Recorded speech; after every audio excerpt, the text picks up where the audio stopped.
Hello out there. Welcome to the Dark Roast Nerdiness podcast. I'm your host, Wolf, as always. We decided to go ahead and do a special show this Saturday to kind of get us back on our normal 2-week rotation where we would have been when everybody took their break for the Airsoft event.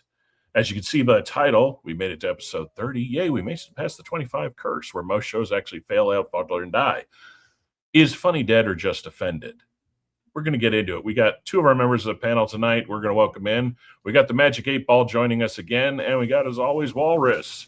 Shark was going to be here, but he got sick, so he's out asleep. We wish him the best. I hope he starts feeling better. So, gentlemen, one of y'all, it's been a little while since you were on here. Walrus was on here last week. So we got kind of a short recap this time. Only 1 week of shit to kind of get through. Thankfully, even though we did, it's kind of a weird thing to say thankfully. I say thankfully, we only lost one major celebrity in a week's time. Still shitty that we did. And let me see if I can bring up. I don't think I have a picture here right now. So let me just real quickly bring up. If I can get his name correctly. He said the most poignant thing that took me into the war on terror. When you're trained to kill, it doesn't pay to have manners. All right, so sadly, we lost Patrick Muldoon. So for those of y'all that name doesn't kind of ring a bell, you will probably remember him from Starship Troopers as the basically flight guy that was teaching Denise Richards' character how to fly and got his brain sucked out by the brain bug. But yeah, he sadly passed away on the 19th. I'm looking right now because I actually really didn't kind of looking at what actually did happen. Hey, we're totally professionals here. Yeah, we're really professional. We get things done right. We were ready for this. Holy crap. So he had age of 57 of a sudden heart attack described as an acute myocardiac infarction. Yeesh. That's not heart go boom. Yeah, about to say that is anything with the heart sucks, but that's one of those that was not in your sleep. Let's put it that way. Eesh. That's a rough one. Ugh. Well, he'll always be remembered. So, I mean, seriously, other than the main characters, he was one of the characters in the movie that you'll always remember. Mm-hmm. Even though he was kind of the character who got pinned on as being the dick at the beginning. But, all right, so on other news, when we come into the gaming space over the past week, Microsoft is doubling down on the Xbox brand, reversing its Microsoft gaming naming shift. So what you're saying is your marketing backfired and you realize you should have just kept it where the fuck it was. They're saying that it's going to be a broader platform, boosting daily player engagement and affordability. Yeah, when you're charging $80 for something that you'll never ever physically own, I don't exactly call that affordable. You know, give us fucking media back, assholes. On another note, Call of Shit, aka Call of Duty, will no longer launch day one on Game Pass. Like I care. I figured I'd mention that because there are a lot of people that are Call of Duty fans. If you hadn't heard, yeah. If you have Game Pass, which they just upped the cost of, you're not going to get it on the same day. And basically, it reflects their concerns of subscription profitability and lost revenue. Yeah, as if that game isn't just a fucking pay-to-win gotcha bullshit nowadays anyway. All right. Who's that drop? They let the bot in. Who let the what? Yeah. Well, at least we were, when we first were talking about the new CEO, at least the direction she's starting to take it in is better than where everybody thought it was going to go. And for a while there, you thought it was just going to be a cash grab bullshit, watch it burn. But it sounds like she actually wants to try to bring it back to something that it used to be. So here, basically, this dropped literally not even 24 hours ago. DC Studios and HBO have removed the recently released trailer for the upcoming Lantern series from all social media accounts. Yeah. Really? The Lanterns trailer released March 26 was taken down from official DC and HBO channels. The removal occurred shortly after a new poster and trailer had just dropped. The show was What's the described delay? as a gritty detective, huh? What's going to be the delay? Well, that's the interesting. Like the controversy that it faced some modest backlash, due to thing like we all watched that trailer and it really wasn't that great. The whole not having green with Green Lantern in the title, and the director talking about how he thought that was stupid or not. Originally, the theory was, when this was first kind of shot out into the world, is that it was going to be called Lantern Corps, which makes more sense. But that first trailer we saw, it left nothing to be desired, which is sad because I personally think the casting of the two guys was good. They're both good actors. But I mean, it deviated significantly from what fans and everybody knew about the Lanterns. Well, yeah, and it had weird, stupid shit like him moving his closet and the suit is in the closet. Like the suit manifests when he activates the ring. It's not something you put on. The janky him taking off, that whole flight thing was like really, really bad. Like that's probably the worst takeoff of a superhero in modern superhero shows. So despite the removal, Lanterns is still expected to be part of the DCU Chapter 1 Gods and Monsters. So it's theorized right now that it was just potentially shifted to a later date in 2026. But right now, there has been nothing official from DC of why they removed it, what's going on with it, is it back to the storyboard if it's still coming out. So that's kind of the earliest fast-dropping news, and that's pretty much, thankfully, everything that happened there this week. We didn't have a whole lot. We got some pretty good amount of trailers and stuff we're going to go through later that are going to kind of walk in on whatever this thing is. You're doing it to less than 10 random people. Not every conversation needs... Well, we like live streaming. This is just us bullshitting with each other. If you care to join into the conversation. If you don't, nobody says people have to watch. We're not really doing this to be famous or for people to watch. I'm doing this to be famous. I'm doing this so that people can watch. Well, I'm doing this for my sponsor. That's right. Liquid Death now has purple drink. I mean, it's because you're the famous one, 8-Ball. The rest of us are just trying to ride the coattails. That's all. Well, their comment comes down in the simple sense that there are a lot of people that it's like every channel you watch that has hundreds and thousands started with just 5 or 10 people fucking watching. Yeah. Everybody started with a live stream prior to doing closed caption stuff, prior to doing released videos. We like doing the live streaming because it's easy for us to do in a sense of getting together, doing it rather than doing a video, filming, editing, doing post-production work. Yeah, I mean, this whole thing is just us hanging out. Like, there's no like airs or anything else being put on for this. Yeah, it's just literally the only us hanging out and y'all get to watch. Yeah, and the only no. we have is anything major that kind of pops up. We'll talk about it, have fun with, and we'll laugh at a bunch of shit. But you know what? I want to thank that commenter, and the reason I want to thank that commenter is because it's engagement, and engagement pushes the algorithm to put it out to others. So thank you for telling us that this conversation that doesn't really need to happen, so that more people can listen to our conversation that didn't need to happen, kind of like comments that didn't need to be made. Yeah. So please tell us again why this shouldn't happen. Yes. I want to get famous. Look how I shill. My thirst sure is dead. Oh man. I think it's freaking What's hilarious. that about shilling? Oh God, you actually drink that shit? Oh hell no. Not strategic product placement. I don't have any product placement because I don't buy shit like that. Fair. Or I do buy Echelon, but Echelon wasn't bad. Oh, hey. Okay, let's put it this way. You have energy drinks out there. You have hydration drinks out there. You have drinks that try to mix the both. You don't have anything. There's not a whole lot out of there that has caffeine made only from green coffee, not pumped up caffeine. Yeah, you're right. Hydration stuff that's actual real minerals and stuff that you need at levels that actually matter. I love these things. It's like drink our electrolyte mix, and you look at it, it's like 10, 5, 20 milligrams, and half this shit ain't going to do a damn thing. No, you literally got rid of all of that in the first 5 seconds of taking a piss. But Not a lot of them have neurotropics, brain focused stuff.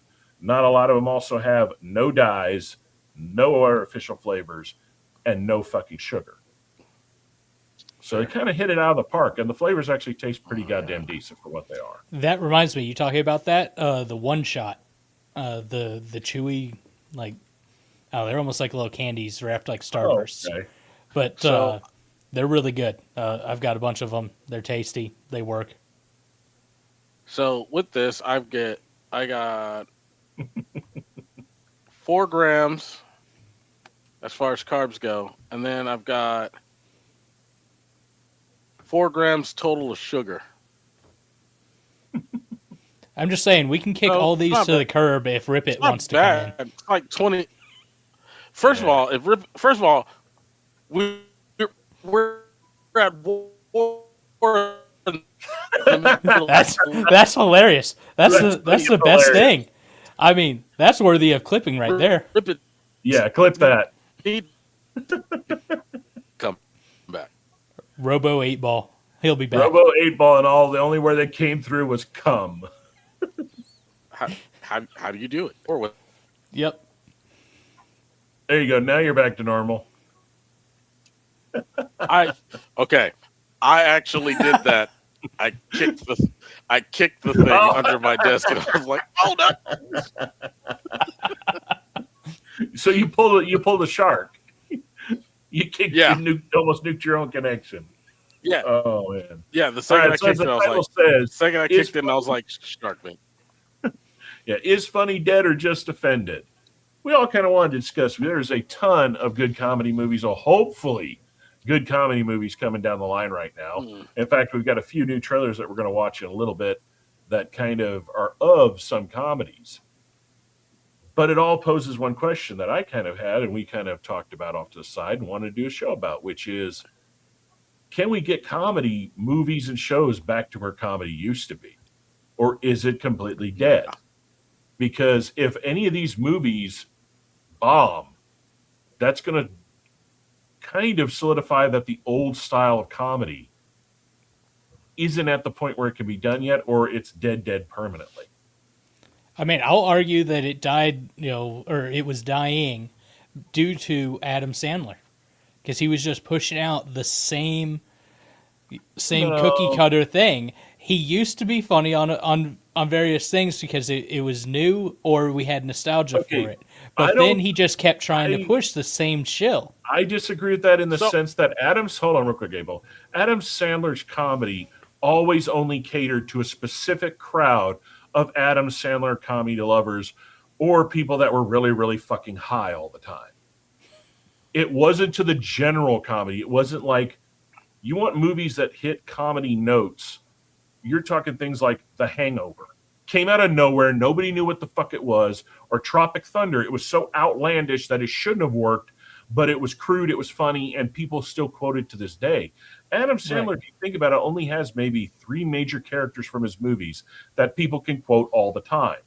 Other than that, the rest of the movies, people know they're funny, but they never had that impact of longevity of people watch them once a year, or they share it with a friend, that friend raves about it for a week, like, oh God, I've never laughed so hard I pissed myself. They were just good for what they were. They were kind of like, and I hate to put this in there because it is a really good series, they're like the Clerks films. They're great for the people that get them, but the average lamer that gets it, they're going to laugh a little bit, but it's not going to hit the same. It's not mainstream comedy. The only reason Sandler got seen as mainstream is because his movie sold so much that it basically punched way above its weight class. And I think it was just because it was perfect timing. He was at that height of, he was part of that last great SNL crew. It did help. I mean, if you think about it, Happy Master Productions only got started because of people like Warren Michaels saying, give this guy a shot. No. I get where the money moved around behind the scenes in order to give it the home that it got. His class was all right. And even out of his class, if you look at a lot of the comedians that came out of it, there are a lot of good comedy writers. And this is the thing that people don't get. There's a lot of good comedy writers. They can write things that are kind of funny. You can skit it out. And when it's skitted out, the acting behind it is what really gets it, because they wrote out something funny, but then you got somebody acting it out, and then as you see it visually, you go, "Oh shit, that's funny as hell."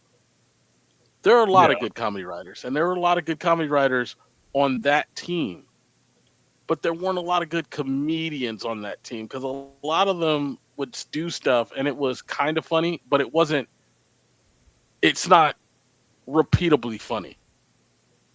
Like, so I don't want to get into a diatribe on that, but it's one of those things where it's like taking kind of that direction. A prime example was one of the people they let go. One of the best stand-up comedians of that era of SNL was Norm Macdonald. Norm Macdonald was already known before SNL in the stand-up comedy world. Like, he wasn't majorly big, but he could sell out whatever little venues he went to. Like, the actual people of that space knew him. I would say, I'm trying to think of the guys. God, it's hard to remember. Chris Rock was another one. God, it's hard to remember because there were like a bunch of people that kind of floated in and out of that era of SNL too, that weren't mainstays. My main thing is, tell me a quintessential Norm Macdonald joke. And this is me knowing that Norm Macdonald's funny. I've seen his stand-ups. I laugh at Norm Macdonald. But what I'm talking about is stuff comedy that will follow you. So it's like, I saw this. Okay. I'll put it like this. Shane Gillis. Shane Gillis is funny to me. And he's done a whole lot of different things, but I can go back to one of his earlier stand-ups, and his ISIS fighter joke is still hilarious to me. Where he's talking about, you see a Navy SEAL killing, you see somebody, one of our guys kill a guy, it's like area cleared. But then you see the ISIS, like they fire a rocket and it blows it. Oh! We got one. It's a funny joke. It's a funny joke, and when you see it, it's a joke that will follow you so that you'll see it. I'll put it a little further, like Key and Peele. Key and Peele get a lot of crap for being called, like, a lot of crap. They get called names and stuff like that, but they were legitimately funny. Their UFC skit is still one of the funniest things I've ever seen, and every time I see it, I laugh, like the rib-hurting belly laugh, because it's that funny. Yeah, I would take Key and Peele any day over Eric Andre. Right. Well, Eric Andre's not funny, and that's the whole thing. No, Eric Andre's not funny, and what's his name? The other dude that was on the Eric Andre show, the black dude with the glasses who sounds kind of like that, I know you're talking about. Every movie he plays the same goddamn character. Yeah, he's one of those dudes who's a good comedy writer, but he's not really funny. He's one of those dudes that, like, you went to a party once and there was a dude who said some stuff and you laughed really, really hard, and then you saw him again and you were like, man, just shut up. Like, so. But yeah, kind of back to the thing. Can we get? I want to know if any of these movies make it, then we know we're at a stage where stuff like that can come back. I want. Hold on, real quick. I want the grand days of comedy back. You're not going to get it. You're not going to get it, and we can't get it if we have somebody good enough. The problem is there are none of them out there, in my opinion, that are that good. You can't, and I'll tell you where the Rubicon is. History of the World Part 2. I disagree in that for one reason. Did you see it? I saw it, but have you watched the interviews afterwards? Yeah, there was a lot more interference in the creation of that than what Brooks wanted. There were writers that he had to get attached to it to get it made. That's where Spaceballs, I think, is going to be different. Spaceballs is just him again. It is Mel Brooks at his core. And I am hoping for that. But because History of the World Part 2 exists, lets me know that we are so far away. Because even in that, there's also a difference. You got to remember that was also a made for streaming release rather than just being something that should have been released.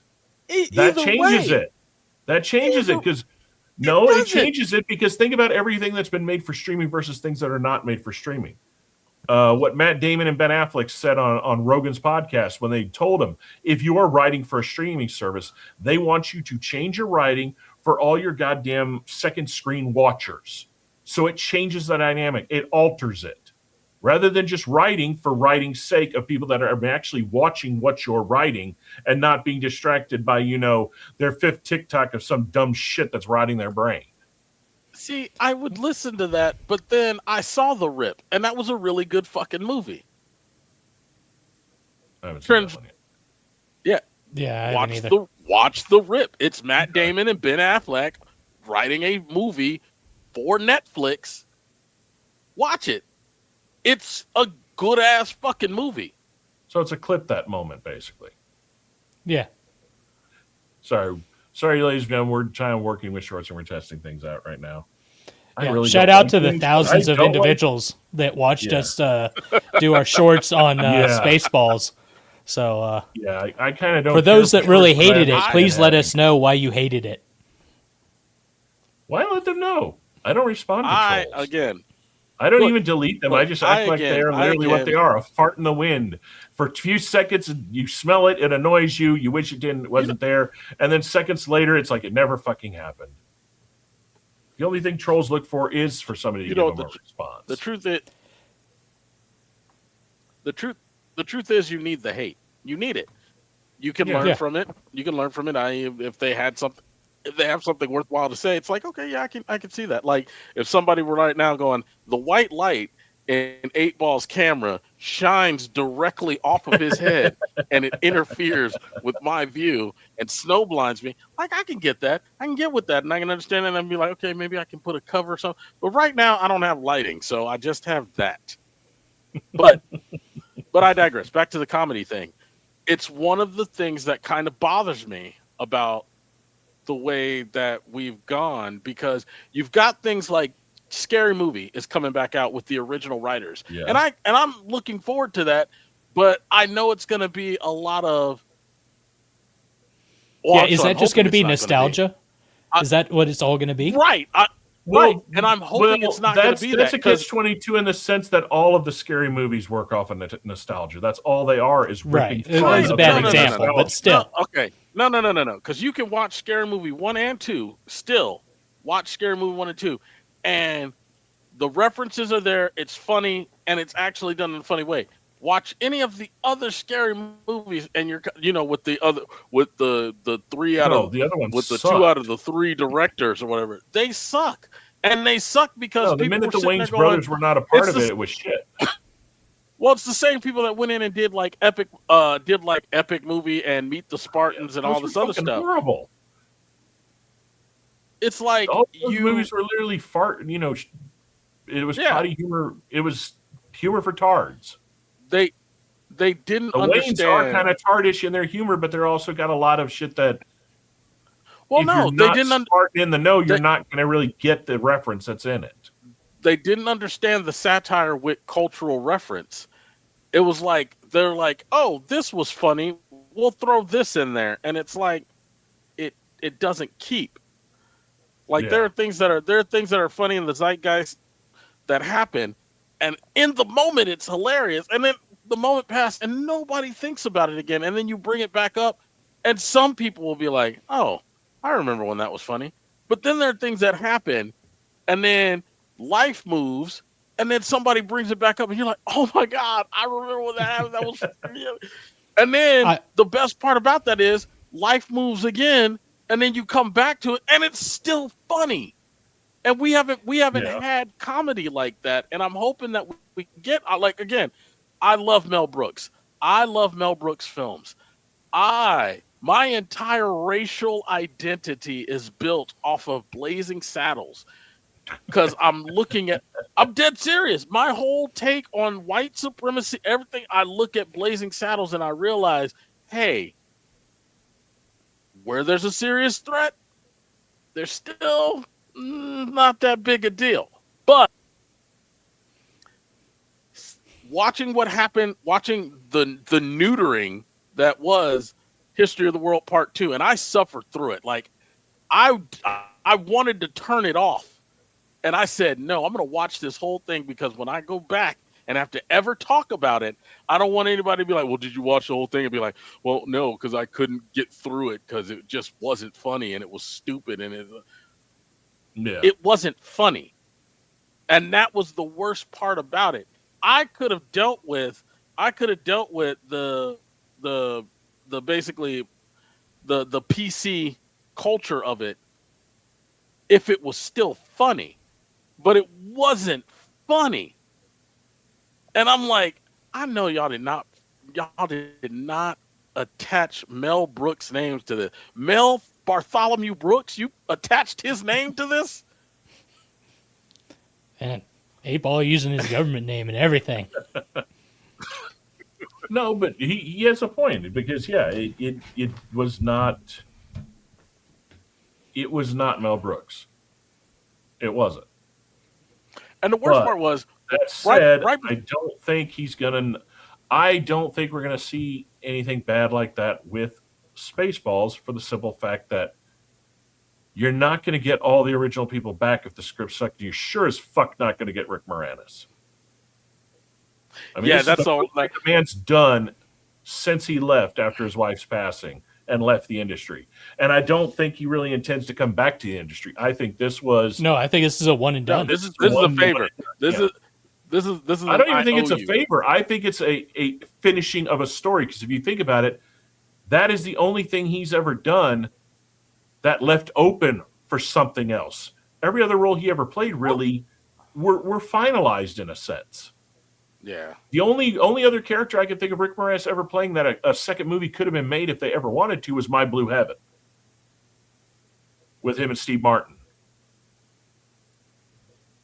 Because that one, the whole premise of that, they could have met back up if Steve Martin's character had gotten in trouble again. Right. But other than that, everything else Rick Moranis played, he was either a side character or it was a one-and-done story. Spaceballs is the only one that they literally said, Heaven's Rib, hopefully we'll all meet. And Spaceballs, it was right there in the movie that, hey, we're jabbing that we could do a second, but so much people always wanted that second. What do you, Spaceballs 2, The Search for More Money? Yeah. Well, have you seen the little trailer thing he released? We showed it on the last show. It's fucking hilarious. He goes, that's not great. The title. Why? Because I found the money. It was in my basement. So it's basically, the title is Spaceballs 2, the new one. Which I think is fucking hilarious, because there's so many different innuendos in that, taking a jab at Hollywood and their shit lately. And that's why I think it's going to be good, because one, you got multiple factors. You got Rick Moranis coming back. You got the whole crew coming back. You got Mel Brooks doing this on his own fucking money with no studio interference. You got mass distribution. And on top of it, this is going to be his last fucking movie. Mel Brooks does not strike me as a man that's going to go out on a low note. I think he's going to release. I'm hoping he just goes full, no holds barred. Let's do the full on old school Men in Tights style, attack everybody, no holds barred sense of humor. That's what I'm hoping Spaceballs will be. I'm hoping Spaceballs will become the 2020s Tropic Thunder. Something that people are just going to quote again and again and again and again. And then 10 years down the road say, you'll never fucking make a movie like that today. Which literally brings another point. Tropic Thunder. Probably one of the last great, dark, we don't give a fuck who we piss off comedies. Well, they were like intentionally trying to piss everyone off equally. Well, yeah, because the way they did it, you could get pissed off, but then the next thing they would show would literally say, make you question, why are you getting pissed off at this? We just told you this isn't right and wrong. You can't say that we're being wrong for showing this because we just called out how fucking wrong what we just showed you is. Like Robert Downey's his entire character, the way they brought up the character, they show it, the way they make fun of it, is literally already saying, we're offended for you in this, showing you that it is offensive, but it's even more offensive that he doesn't know how offensive what the fuck he's doing is. You know what the funniest part about that is, and I love that black comedians came out and said this stuff. Everybody that ever tried to cancel Robert Downey Jr. for doing blackface was white. Oh, yep. Yeah. There Always that way. there was not one. I'm just saying, there was not one black person that didn't get it, that didn't didn't miss. You know what I'm saying? Like they're acting like it was offensive because he was playing a black guy. It's like, yes, that was the joke. Like, well, I mean, I feel like if he didn't already have the card before, he earned it with that one. Fair. But you're right. That movie, for the most part, was perfect time. No, technically, for me, Robert Downey Jr. earns it in Kiss Kiss Bang Bang. That's another good one. Yeah. That's that's where yours starts. From me, Robert Downey Jr. I know nobody's ever going to send this to you, but Robert, look, Mr. Junior, you mind if I call you Junior? Junior, JR, look, you have a free N-word pass from me. Just me, nobody else but me. Clip that. Clip that. I still think it's hilarious that how many people have seen Tropic Thunder, and it wasn't until the credits rolled did not realize that was Tom Cruise. Yeah, that one was one that got me. I literally I had to go back and watch it and stuff like that. But do you know what's funny to me? Well, you know what made people question it, right? The prosthetic work on his fucking hands were so realistic to make them that big. Yeah. Like, how that movie did not get some award for the fucking makeup in it is ridiculous. Like, did not win just even a nomination. It should have been nominated because everything they did was so fucking good. It was a comedy movie. Comedy movies, sci-fi action, and like horror movies usually get snubbed. And with the exception of this year, where you had Sinners and everybody else come in, like that's just how it's been. Yeah. Well, I mean, I guess it just goes to show that when you make a movie that doesn't take itself too seriously, but just serious enough that you don't go full word we can't say on YouTube, then it actually makes it a good watchable show. Well, you also it also comes down, if you notice, the ones that are great that have done that, they skate the major issues in a sense of that isn't the main subject of the film. Like if you go too far into the realm where it can be considered a dark comedy. Dark comedies never ever see any acolyte or really get major traction. They become cult classics spread by word of mouth. One movie that I love that it blows my mind how many people have never seen it. Cable Guy. The reason a lot of people have seen Cable Guy. This one's a different one. This movie, a lot of people don't know about it. A lot of people have never heard of it. A lot of people, if they've heard of it, have never watched it.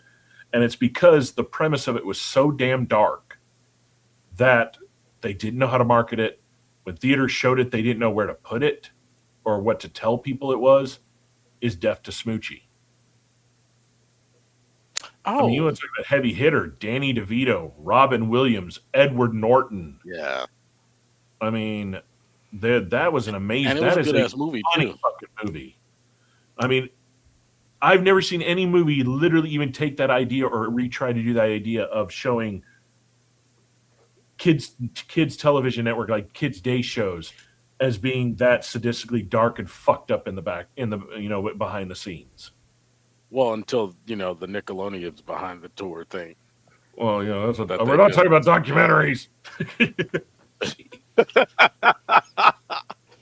I will say one thing. After watching that, it made me rethink that there were a lot of those shows when I was growing up. Because I was in the early teens when those shows were being centered around people a little bit younger than me. But I watched a lot of my friends took care of them growing up.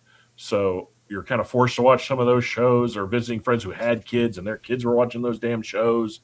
And there were a lot of moments that I remembered after watching that documentary that even I would sit there and look at my friend and be like, That's a lot of feet. There's something about that makes me uncomfortable in the sense that that's not centered towards kids. That's toting a line that shouldn't be crossed in a show like this. And now after you watch the documentary, it's like, yeah, now I know why my stomach turned at a few of those scenes, because yeah, it was pretty fucked up what they were filming and doing. The hidden innuendos that were in there should never have been in there. Especially with, my God, the amount of shit they made Ariana Grande do. Yes. Well, I mean, oh my God. I mean, we can just name one of them, iCarly. But iCarly, and the worst offenders was iCarly and was it a show? Was it Victoria or something like that? It was a single girl's name. Oh, Victorious. Yeah, Victorious. Both of those had and in the documentary, that's a lot of the ones where they clipped a lot of the worst scenes. But yeah, Ariana Grande, man, the shit that, and then people wonder why she's so goddamn theater kid fucked up now. Because she was a Nick kid. That says it all. Yeah. No wonder she's looking skinny and doesn't want to eat. Right. They made her jerk off potatoes.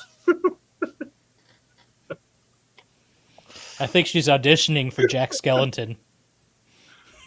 No, she took the Ozempic train to level 10 instead of taking, the bypass at 2. Still doesn't admit her freaking, her and that other chick on the Wicked tour, that their whole acting was just off. Like, not the acting in the movie, like when you see them in interviews, that was just like, oh no, yeah, no, the stocky, well, they were being controlled, abusive, weird, culty. I mean, they were being puppets. They were being 100% controlled, without a doubt. Well, the question is, I still think Arriva was the one doing the controlling. Because if you see, there's too much shit about her where someone would bump into Ariana, man, she'd turn into this, like, literally, like, the L word who wears the docks. Let's put it that way. Yeah, well, that was, the whole thing was weird. After I look at it like this, and this is the one thing that I always agree with when it comes to celebrities. I mean, there's a lot of stuff that I disagree with, but this is one thing that I agree with. Celebrities are people, and regardless of how you as the consumer of whatever the media was that you saw seeing that person is still a person. And you going, oh my God, it's you, and then running up and grabbing someone. You can't do that to normal people. Well, yeah, but I'm saying, the situation I was referring to wasn't someone randomly grabbing her; it was literally passing on a red carpet. Oh yeah, when they got bumped into, and she kind of that was. But no, that's also kind of goes to the same thing of like the allure of Hollywood that's losing. It is the fact that, think about it, we didn't know much about these people personally because you only saw them in the random little tidbits in interviews. And now, thanks to social media, we see them all the time, and you realize how attention insufferable most of them are. Well, kind of, but it's like I'm looking at it as I'm at work, and somebody keeps bumping into me. Like, I'd get touched out too. Like, I'd get to a point where I'm like, hey, or say excuse me. Yeah, but when where it goes too far is in the same subject of the same people is when you're sitting there doing a press junket and one person's getting a little flirty with the person who's interviewing them, who is getting a little flirtatious, even though it is very clear that the male who's being flirtatious doesn't date women and is known for never, ever dating women. And the person next to you watching this flirtation just starts digging their claws into you and pulling you closer. No, that's some abusive shit right there. That's control. Yeah, and that's what caught people off guard. People started noticing that. It was just like, this is not normal in any level. But you're right. No, people have always forgot that they're just people. I think when I used to work at the security circuit and I got to meet a lot of these people, I think what always blew my mind is how they would react when I would first meet them, and I'm just talking to them like I would talk to anybody else. Because you're right, on the reverse end, all they get is people doing that. So a normal conversation, someone not spazzing out and losing their shit, is refreshing and calming to actually finally, oh, you're just a normal person treating me like a normal person. Thank you so damn much. Yeah, 8-Ball, even though you're a I will say that worldwide famous celebrity, you are just a person. Get it right. He's magic. I will say this. They're like two celebrities there's one now. But there were two celebrities that I said that if I ever met, I'm definitely gonna like geek out. There's no way I could control it. One of them was Prince. He died, so I'm never gonna have to have that. But the other one's Samuel L. Jackson, because I ride with Samuel L. Jackson all the way back to Coming to America. So Okay. So like, if I saw him, I would probably chill out. Like, but like the immediate meeting, that motherfucker, and then I'd be like, "Hey, how you doing? My name is Jay." See, I'm in the same boat. I only Like, had two that I probably would have reacted that way, but both of them I never got to meet, and both of them are no longer here. So one of those would have been BB King. I would love to have met BB King. Yeah, that's a good one. And the other one would have been the person that literally, okay, other than my father, there are two people who indirectly affected my life in the trajectory of how I think, how I act, how I treat people, how I process things. And if I had met both of those people, so 3 people in total, I would have lost my shit. But both of them died, and I never could have, never going to get to meet them. And that would have been Bill Hicks. When we're talking about great comedy, Bill Hicks. Yeah. And George Carlin. I would have given anything to just sit down and have a 30-minute conversation just picking that man's brain. Hey, because Carlin, it blows my mind how many people are going back and watching not his comedy, but his TV interviews from the early 70s. And every fucking thing he was trying to warn people about when it came to the fucking government, when it came to censorship, when it came to corporate control, is everything that has happened to this day and is continuing to happen. Because people don't seem to realize it. What makes great comedians are 2 things. One, you got it wrong. They're not comedians. They're the philosophers of their day. They just use humor to get it to sink into your thick skull. That's their medium. And second, they are normally the most tragic and broken people you will ever meet. Which is why, again, they do it in humor, because it is the only way that they can get past their own pain, and they, knowing that pain, don't ever want to see other people go through that level of pain. Like, I was watching the documentary that just dropped recently, the Robin Williams one. And when, he ended things, it didn't shock me when that news hit. It hurt because that was a great comedian. He was a funny man. He was a gentle, kind man. We'll never get one like him. Never met him had a bad thing to ever say about the man. Even when he was, on his, I've been on Ye for 3 weeks running up the rafters, he was still a good person, which is a hell of a rarity with that drug. I know firsthand. Yeah. Well, I saw the special. I did not realize that he had been misdiagnosed for 2 years. Yeah, that was the thing that got me. Like, his level of Parkinson's that he had was already in the stage that he was about to literally not be himself in his own body anymore. And that I can understand. That is a hell I would not wish upon anybody. Not at all. So now it makes even more sense of why he did what he did. It still sucks that he did. And it really sucks that with that much money and that much that much world renown, you got the shit luck of a dumb fucking doctor who missed that shit for 2 years. Which doesn't shock me with the shit I go through every day. You better, okay. PSA to everybody out there. If you internally are feeling something in your body is off, and we're not talking you need to be a woman bullshit. We're talking physically. You're like, I'm tired. I'm this. Your body. You know how you are supposed to feel. And you know something is off. Don't go to your doctor, and when they're like, oh, well, it could just be. No. Drill into that fucker.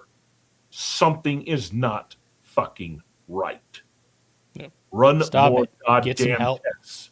Yeah, do that. Drill it. Don't say no. Do not let them win in that argument. I am a living point of that. For 2 years, I kept telling my doctor, something's not right, something's not right, something's not right. Finally, what happened? For 4 months, ran a spectrum of big tests. What happens? Oh, you need to go see an oncologist. I was right that something was not internally working right. Don't ignore how you feel. Don't ignore your intuition. Best way to describe it. How many of you have been driving down the road and instantly you get this gut? I should take this exit. I don't know why I should take this exit, but I should. And you don't, and you get stuck in a 2-hour traffic jam. Your body does not fucking lie to you. There. PSA for the month.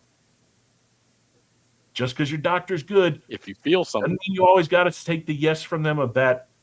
You don't need that extra round of tests. And case in point, Ronald Williams, seen a second opinion. He might have gotten treated sooner, might not have gotten as bad as he did. And who knows, the man may still be here. I mean, Jesus Christ. God, I just drew a blank on his name. Holy shit. Michael J. Fox is a living example of somebody who caught it soon enough, got treatment, and even though it is progressing at a rate to where he can still, every once in a while, come forward, act, and do what he loves to do, and still be around people and spread the message of getting treatment and finding a potential cure for what he has. That's a good, simple example of someone who caught it right, caught it at the point, didn't listen to doctors, got better and got second opinions, got better doctor help. So now on that note, back to comedy. Sorry for the preachiness, people, but it infuriates me so much when I hear people that I meet every day and they're talking about, yeah, I went to my doctor and yeah, they just told me change this and change that. And I look them right in the eyes and say, no, if you're still feeling that, go back to them and drill it into them. Even if you have to pay out of pocket for that fucking test, do it. Because the longer you wait, more than likely the worse it's going to get. I mean, Christ almighty, when they found mine, my counts, okay, I won't go into specifics, but for most part, the normal count of what I'm talking about is supposed to be what is known as 5,000 parts per million. That's your normal operating range of what I'm talking about, of what, I'll just say it, your normal white cell count, 5 million parts, 5 parts per million. Mine, when I finally pushed it and they finally ran the longer tests, mine, when we started this whole journey, what was it, 8-ball, 3 years ago now? Yeah. Like that, yeah. Mine was at 93,000. My body was producing so much white cells that they were literally attacking the internal organs because white cells are great. They're smart. They're like, woohoo, infection, go fight. Defend the system. But when there's nothing to defend, then they're like, me need to pokey sword in something. Ooh, liver, pokey. Because they're dumb. If they don't have anything to destroy, they go after things that don't need to be destroyed. So, but yeah. I would never say that they were like Marines, but would you say that they're like Marines? Again, I'm not going to make that joke. As the veteran here, I'm not. It's low hanging fruit. I will say this: when it comes to the ones I grew up around, the ones that I worked with around at Black Rifle, that generational gap, no. The ones in the last 10 years I've met, kind of, yeah. I've met a few recently that are younger that I'm just kind of like, what happened? Like, maybe we need to go back to the days where they beat the shit out of you in the bathroom? I don't know. We need more Arlie Emerys in the training, please. Oh, sidebar. If you're looking for something to watch, Boots. Okay. On Netflix. That is on my watch list, and there's also what's this one? Boots. Is that the documentary on like getting into basic and all the other stuff? No, it's not even the documentary. It's an actual show. Yeah, it's a show. Okay. Yeah, I've got that one. I've got that one on the watch. I got the Hulk Hogan documentary just because I'm curious to see what it says. If it says any history of other wrestlers, I don't remember. It's kind of, for me, it's a nostalgia watch. I want to see the faces in the history of, like, okay, I remember that fight. I remember that growing up. And a really good one. The documentary on Fukushima is goddamn good. Like, Yes. my God, the amount of captured video that they collected for that. I remember when that happened, just seeing like the photos of the plant and the one where reactor number 3 blowing. But no, this literally shows you the tidal wave going through the town, like the level of destruction that you get a full scope of how fucked the cascade of that situation was. The thing about Fukushima is people don't like. I know, like time space kind of gets weirded out to life, but they don't understand just how recent that is. Like, not to mention how recent how life is growing back there again. How literally every step that they took and the recleaning and the reconstruction efforts, if everything had gone catastrophic as it could have, the fallout of that would have wiped Japan off the map. That said, Chernobyl times 10. That said, nuclear energy is, and this is my soapbox, nuclear energy is the cleanest and safest energy that we have. Yes, but you got to remember, that's also because people don't understand the two. When it comes to Fukushima, also, hold on. When it comes to Fukushima and it comes to Chernobyl, you're talking about older designed nuclear reactors. Everything now we have is modern nuclear fission. Yeah. Works on different principles, less waste, more reliable, and it all has multiple redundancy kill switches. We're driving boats and we're driving submarines. Went out, it's overheating, all the steam's about to go. So. Well, look, we're operating deep sea vessels with it. We're operating surface vessels with it. Certain aircraft carriers, and I'm not doing this OPSEC, but we're using nuclear energy to power things. And then A-Ball, did you kick your internet again? Yeah, no jiggle the puck. Where I might have. Hold on, let me.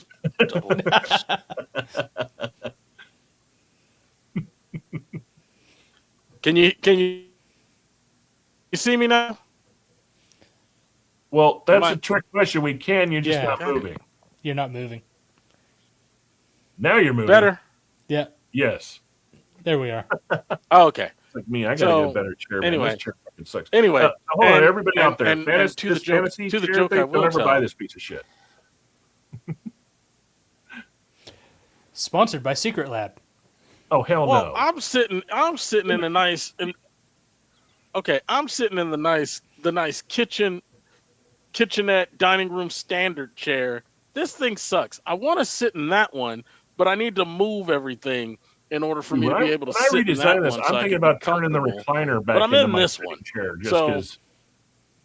Honestly, the chair, I just want. Even though they're expensive, I will say this because we had them at Black Rifle. Herman Millers are fucking comfortable. They're expensive as fuck, but they're comfortable. Yeah. So if I can get an Embody on Facebook for half the cost, I will. I'm mad. All the call centers I've ever worked in have had really comfortable chairs. Well, get this. A lot of people are like, I don't want to buy a Steel Series or a Herman Miller used on Facebook Marketplace. People don't realize if the person selling it gives you the serial code, those chairs come with a 10-year fucking unlimited warranty. So you might be buying a chair that still has 5 fucking years left on it. And they're transferable. So, little tidbit, if you want a good chair. Hey, Herman Miller, sponsor. Need a chair. Oh, man. But no, back to like comedy and everything. It's we've got some few trailers to watch, and I think we'll get more talking into the subject. I think instead of rather leaving the trailers for the end, I want to kind of just do them intermixed to us talking because it kind of fits it. Because we got some hopefully soon to come out bangers. So trailer wise today, we got a few. So when it comes to comedy, we got the new Scary Movie one, the actual official trailer number 2. Out of left field, and I had not even heard about this movie, but it looks like it's actually going to be fucking funny. Coyote versus Acme. Oh, actually, shit. Like it might be funny. Yeah. And the one I've been waiting for, the one I've been waiting for, and the trailer did not disappoint so far, Super Troopers 3. Super Troopers Which one do you 3. gentlemen want to start off with? Let's Well, we need to save Super 3. Troopers for the end. Aw. Well, how about we do a little tidbit? Let's curve from comedy real quickly. And we're going to bring up a nice little video from a gentleman all of us know here. A gentleman by the name of Airsoft Mike. Reviewing Airsoft Mike. a new gun. Well, not a new gun, but it's the new model of an old gun. Replica. Yes, a replica. These are replicas. They shoot little plastic things in gels made of water, YouTube. You fucking wankers. So all I got to say is, when are we getting our YouTuber was sent to YouTube prison. Yes. Yes. Let's go. Airsoft Mike promptly escaped from a maximum security open prison with no doors, the London, UK underground. Today, still wanted I don't by know the if this Coco Melon the government. gas blowback. Airsoft They Mike do have an survives as a AEG, soldier of and you can get it off the Octagon. If you have a problem, See, I haven't if watched no one it else yet, can so help, I have no clue and which if you one can this find is. him, maybe Yeah, you can me hire either. I was going to save it for us today. Airsoft Mike.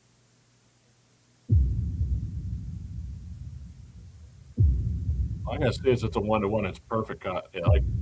And I know it's for a fact because I own 2 of these. Don't anymore. I might go buy another one again. It looks so good. She's gorgeous. I ain't getting on no train, sucker. Airsoft Mike in the yard with the mask on, mini 14 look clean when the light gone. Flip the switch, make the whole team stay at BBs. Funny And the that man an got the Airsoft game in actually the just air. did a Pocket better full of rap green than tips, for the not a real rap. thing. Same old green Yeah. when he step in the kill range. Slide through the lane with a corn, little flex. Don't need talk, that cold. Stepped in the pressure Yeah. ride. Airsoft Mike, say his Okay, so name, it's then the not a tape goes review. tight. Let me see if he actually states.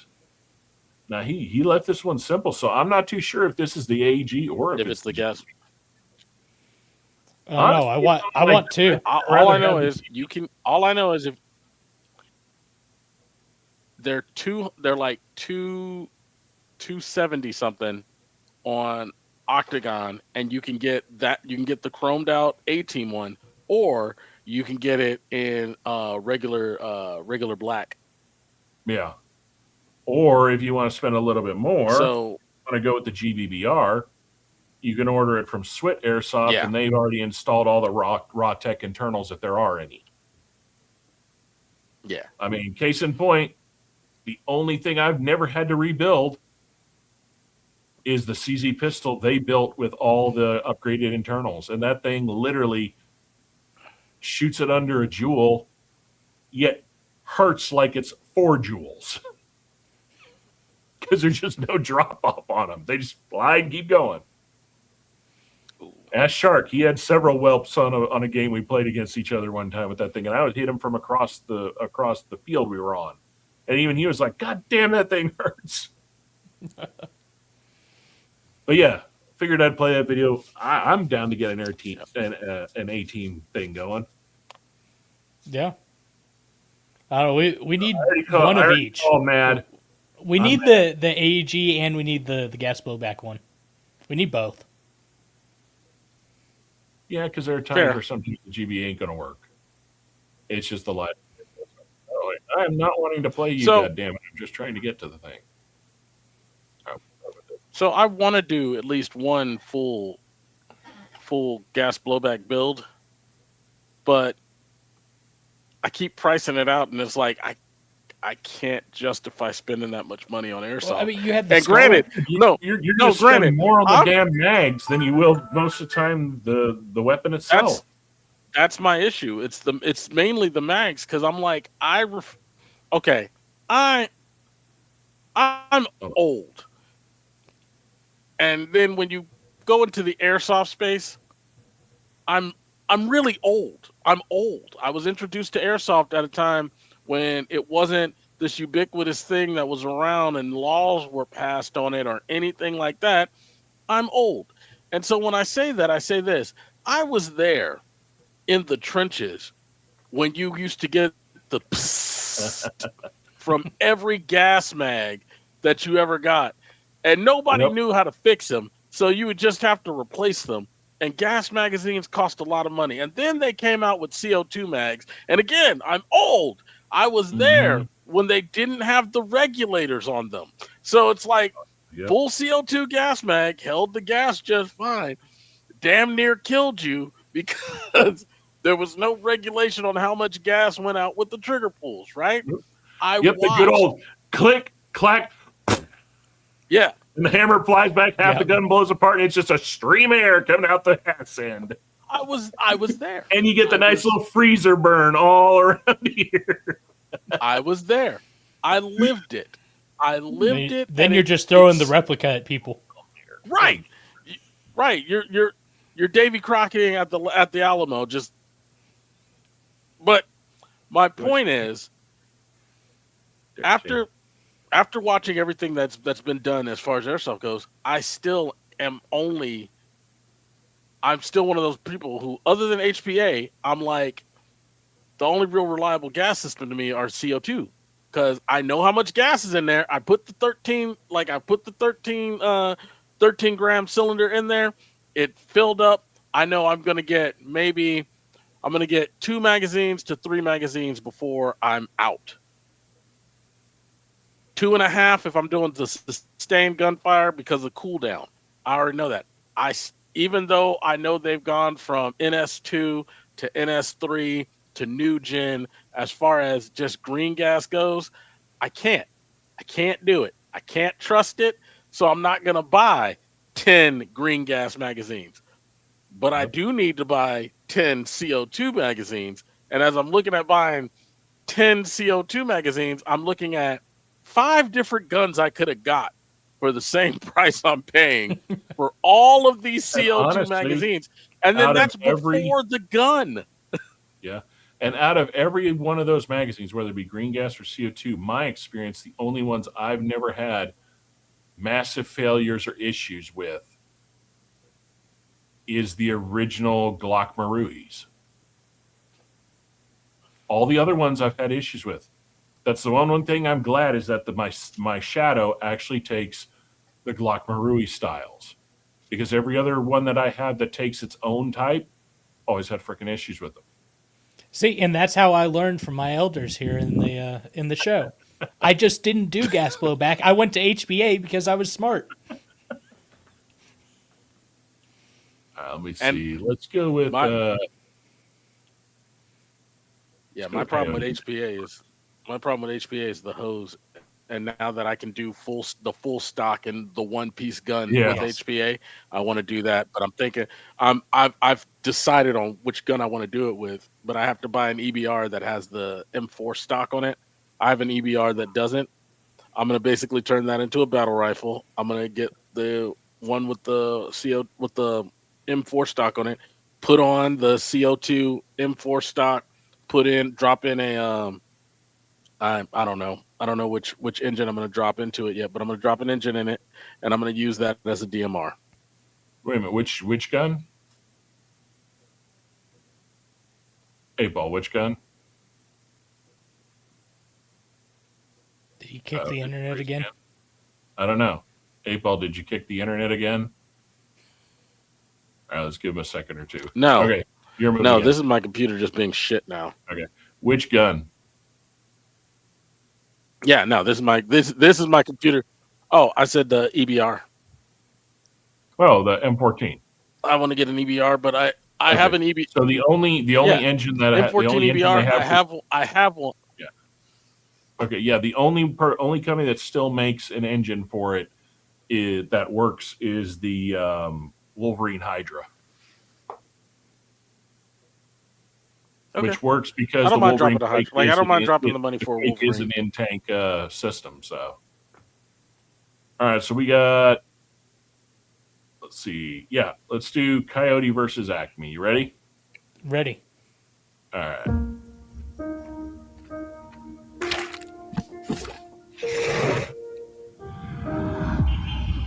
Oh, I like it already.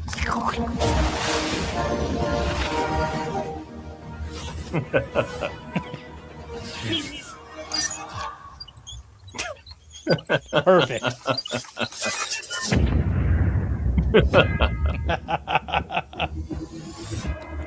Have you been horribly injured by a product made by the Acme Corporation? It's not your fault. There's probably someone to blame. The name of the case is Coyote versus Acme. Wile E. Coyote. He is reckless. We all know who's responsible, and all of his injuries are self-inflicted. Oh shit, John Cena. Oh yeah. Oh, this is gonna be good. Settling Acme cases for years. I could probably get you $250 for that. This is your opportunity to really show people what you're capable of. These companies think they can do whatever they want. We're sick of it. Acme, act you! Nothing to see here. We really have nothing. We both know it would be very unpleasant if anything bigger were to become public.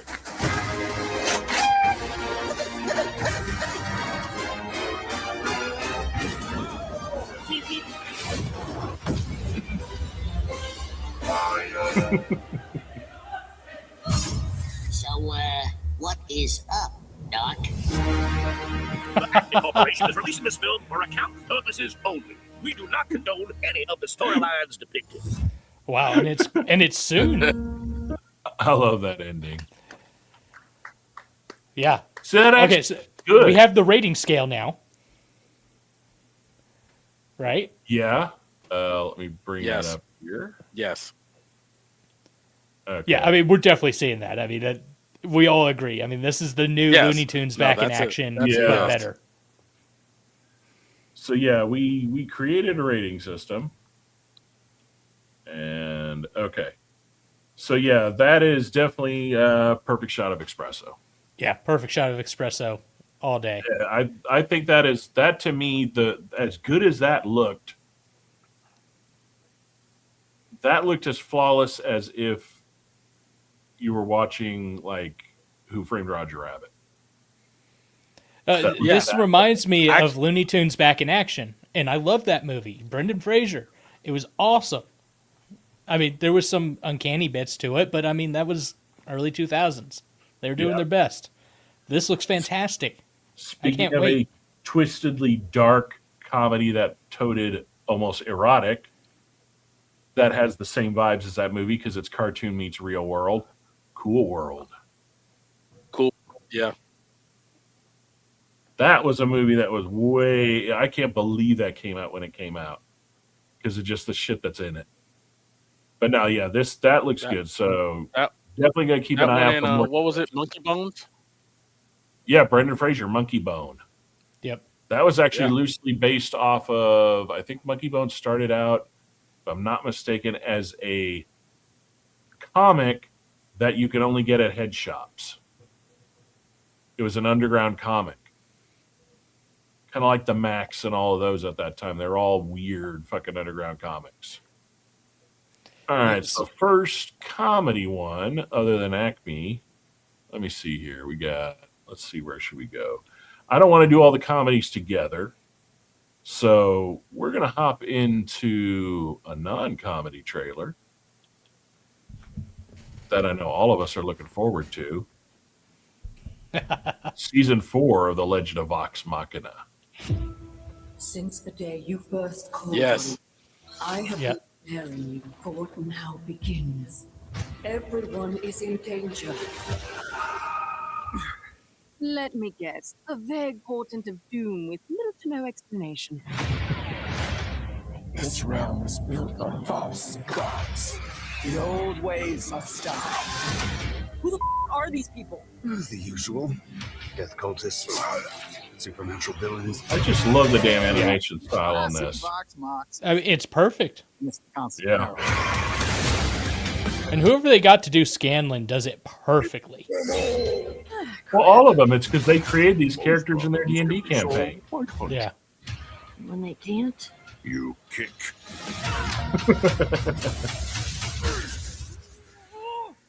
Oh, I could get used to this. 2, 3, 4.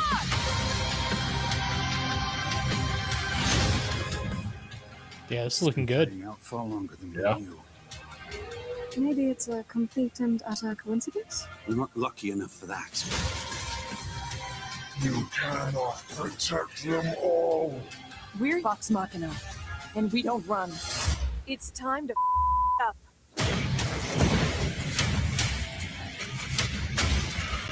What the? Doc.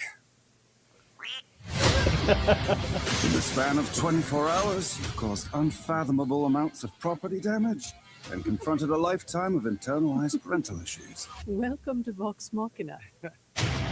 Oh. I don't know. It looks good to me.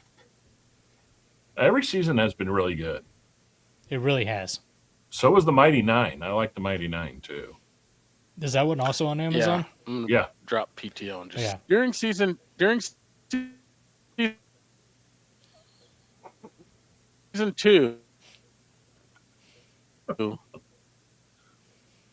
During season 2, they did it at Regal Cinema. It was actually really, really good. They haven't done it since, and I'm just like, do it again. It was fun to go to. What did they do? You kind of you paused out for a second there. So Regal did. What did they do? Release the first season, or did they just release the first episode? Oh, all right. No, Regal did during the. No. Second, when the second season came out, the first 3 episodes, they did a theatrical release, so you could actually go watch it in the movie theater. Nice. So it was all 3 episodes in the movie theater, and it was fun. And you had people cosplaying and showing up, and it was really, really fucking fun, and it was good. And I'm like, why aren't you doing that again? Mostly when it comes to something like that, it's probably distribution.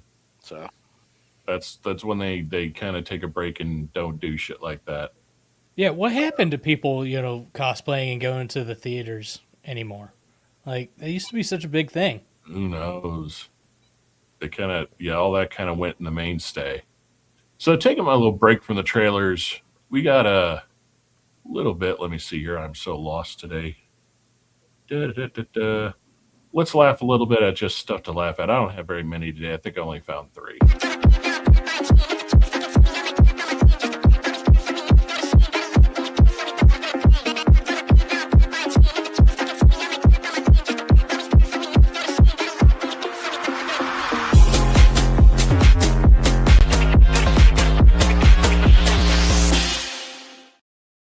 All right, here's our first one right here. When you visit a museum and you see the computer you used in elementary school on display. That's a good one. All right, coming through on your end, 8-Ball?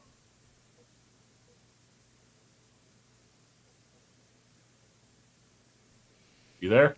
So 8-Ball has dial-up, just like when this thing came out. Yeah, I can see. Okay. Yeah, I'm on one of those. I'm on one of those computers.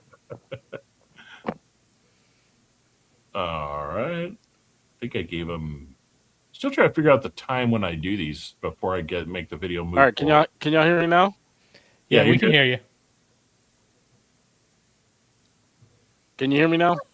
Okay. Look, anytime I freeze up, just keep going. All right, there you go, 8-Ball. A new movie nobody wants to see. That's not a true. I mean, nobody wants to see it, but that's not a true statement. I can. I know we're not going to go there. No. Bad 8-Ball.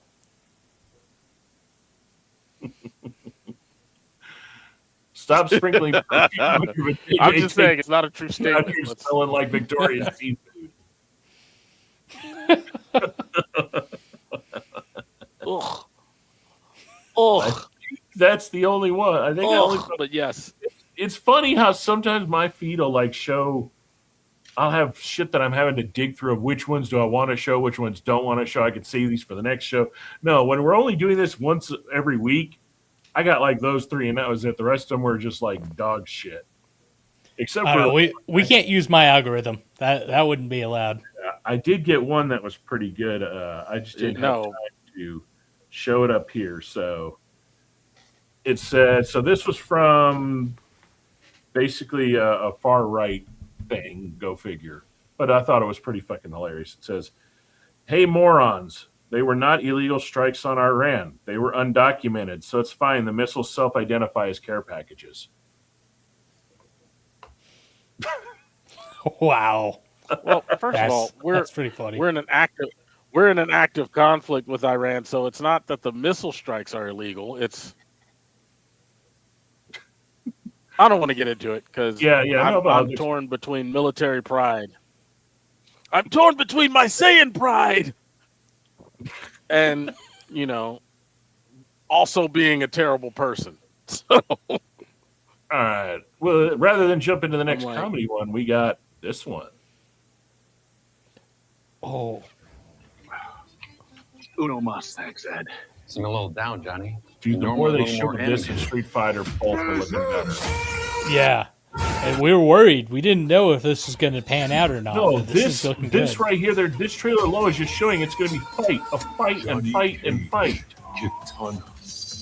I mean, it's really giving us what we were asking for with the first one, and the first one was good. Jax, Sonya, Sindel. Whoa! Fight! Raiden, Kung Lao, Shang Tsung, Baraka, Quan Chi, Scorpion, Bihan, Kano. Let's fucking go.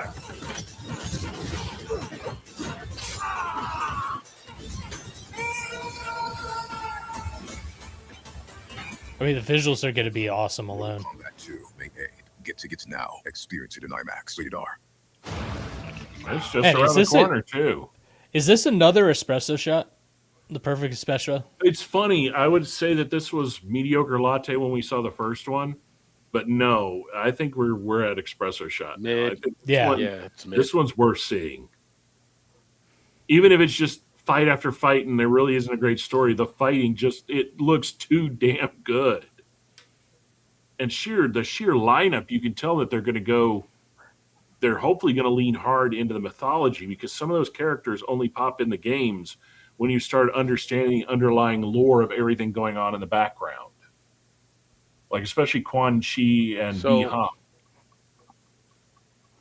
So my thought process goes into, I think we've all just seen the best part of the movie. Possibly. But I don't have an issue with that if the fights are a little bit longer and they're good. I mean, it's a Mortal Kombat movie. Do we really need to have a massive story? I mean, we don't need a deep plot. We had the original Mortal Kombat movie, was good. Not much of a story, a lot of fights, good. What happened when they tried to do a story? Right. We got Annihilation. And that says everything. Trash. Well, I mean, the first one was basically like, my name's Inigo Montoya. You killed my father. Prepare to die. Yeah. That's like the Street Fighter one. Every trailer they're showing on it looks better and better, because that one, they definitely got it right in the sense of, let's make it look campy and video gamey, but not go Uncanny Valley. And that's where I think they got it right. The look of it looks like I would want something that's Street Fighter to look. Just like this is darker, more adult, more graphic. That's what Mortal Kombat should look like. Let's see. Fair. Let's do Scary Movie.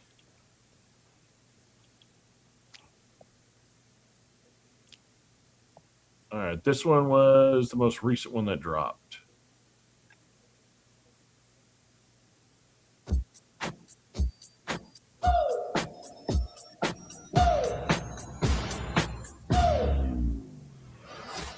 on! You ain't Michael. Michael's got a monkey. I got a llama. Be back. Who are you? Don't whip. Sink into the chair. What are you waiting for? What the? See, Pooh, you ain't got no moves. Watch this. Boo! Oh. Ooh. Oh. I can moonwalk. Ooh. Ow. Okay, that was pretty fun.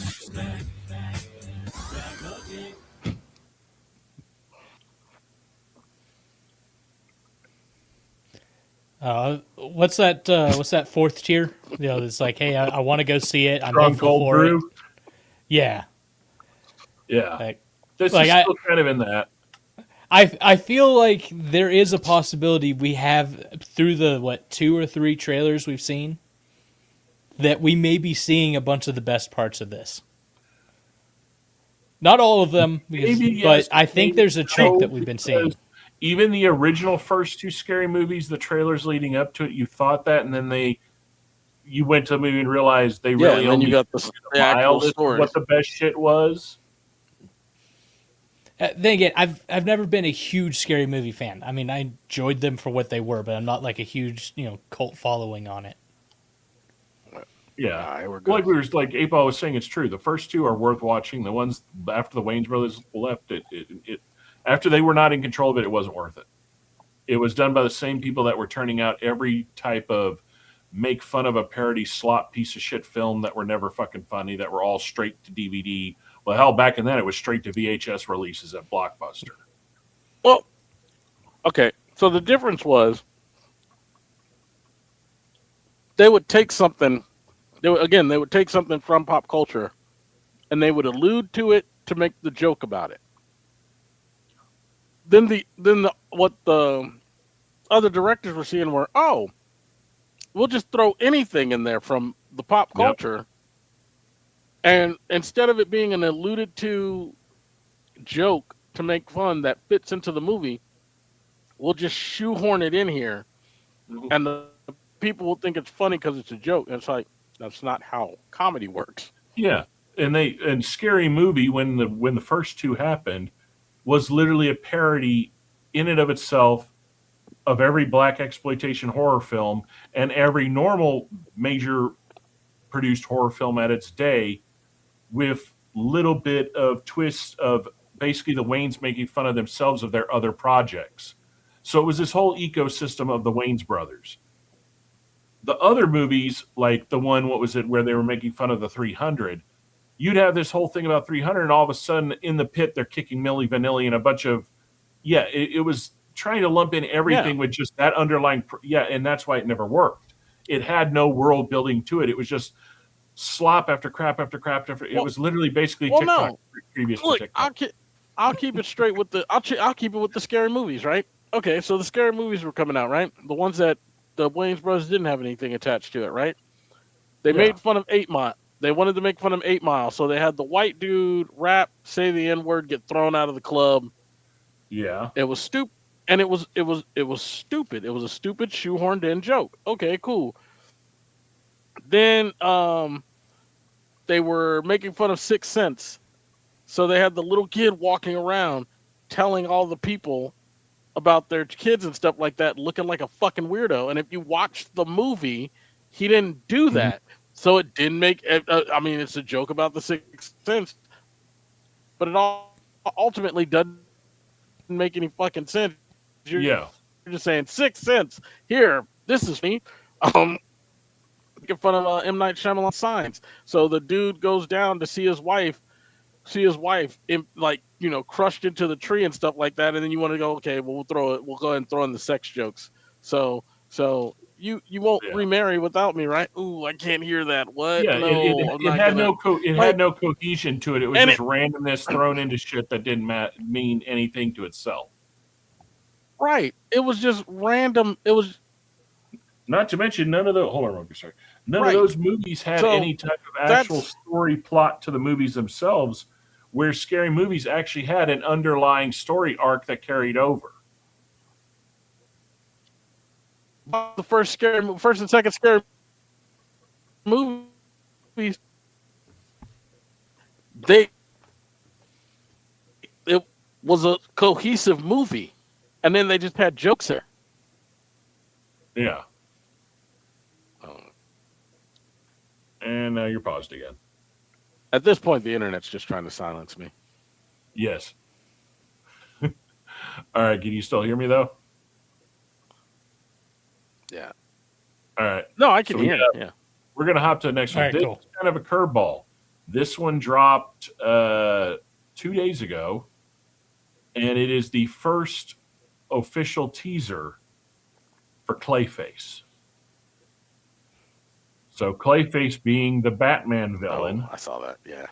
And this is being done by, it's the horror director. Hold on, who did it? Directed by James Watkins.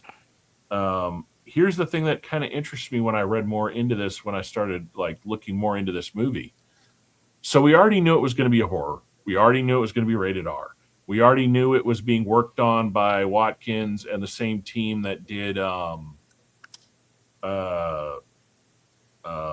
House on Haunted Hill type shit that just came out recently, and Midnight Mass, that whole group. So it's a good, solid people that know how to do horror. Here's the part that really got me intrigued on this. This movie, like it should with Clayface, is going to lean more into body horror. And this trailer does not disappoint. Oh, yeah. Here we go.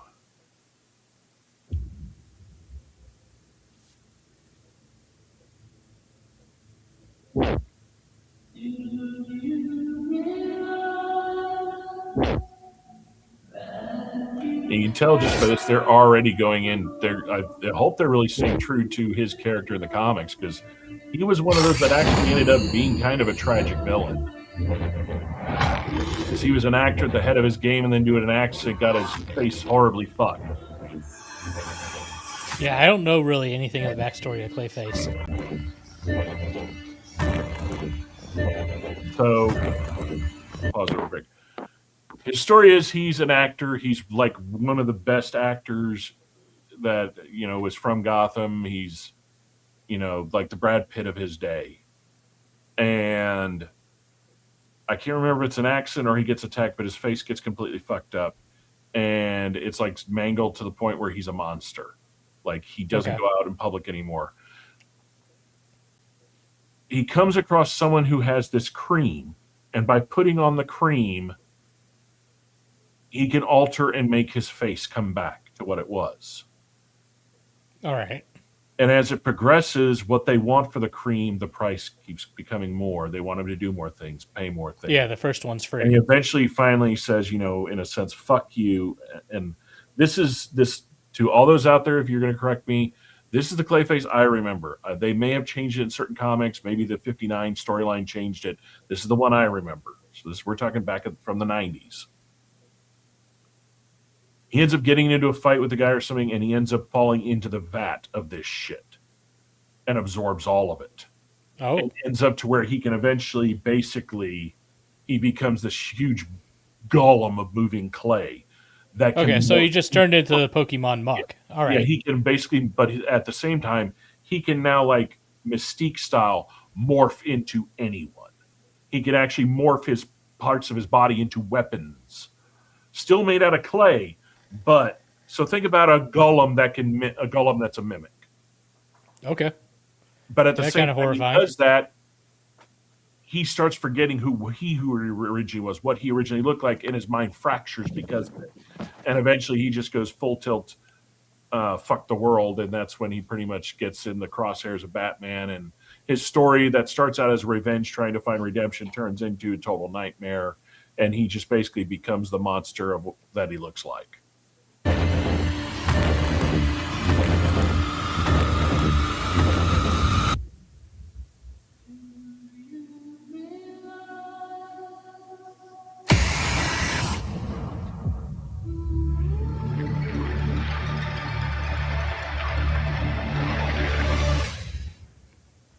And I love that it's an October release.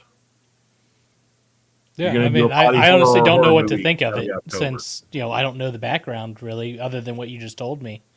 But from what I'm seeing, this is mediocre latte right now. Once we get a full trailer and more backstory on the storyline that they're doing, once more comes out, I have a good feeling it'll climb up our rank. At least for me, the rankings. Right now, it's in the middle because that's a good teaser, but there's still a lot left up to question. See, I'll be all for it so long as they're still going to continue to stick to the story, right? Stick to the darkness that is DC, which it seems like for the most part they have been doing recently. Sort of. Ish. Anything that James Gunn didn't touch has been that way, but everything else. They didn't do the Marvel thing to it for the most part. Look at how much the marketing for Supergirl has kind of and halted. Yeah. Dude, the last interview they had, the last press junket they had with her and Momoa, they literally hung them out to the wolves. Neither one of them had a question any of the and answered anything that they were being questioned.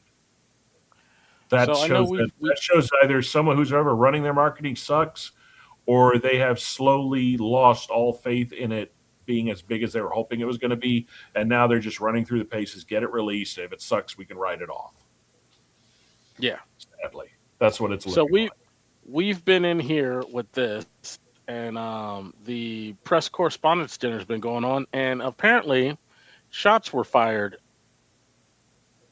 at the correspondence dinner. Nope. I don't have correspondence. The one at the one up in DC, the one that the president was at. They had him evacuated and everything else. I don't know if it was an attempt on his life. I don't know if it was just somebody shooting at one of the. So a U.S. Secret Service agent was shot in the protective vest. Let's see, that was a minute ago. That's being reported.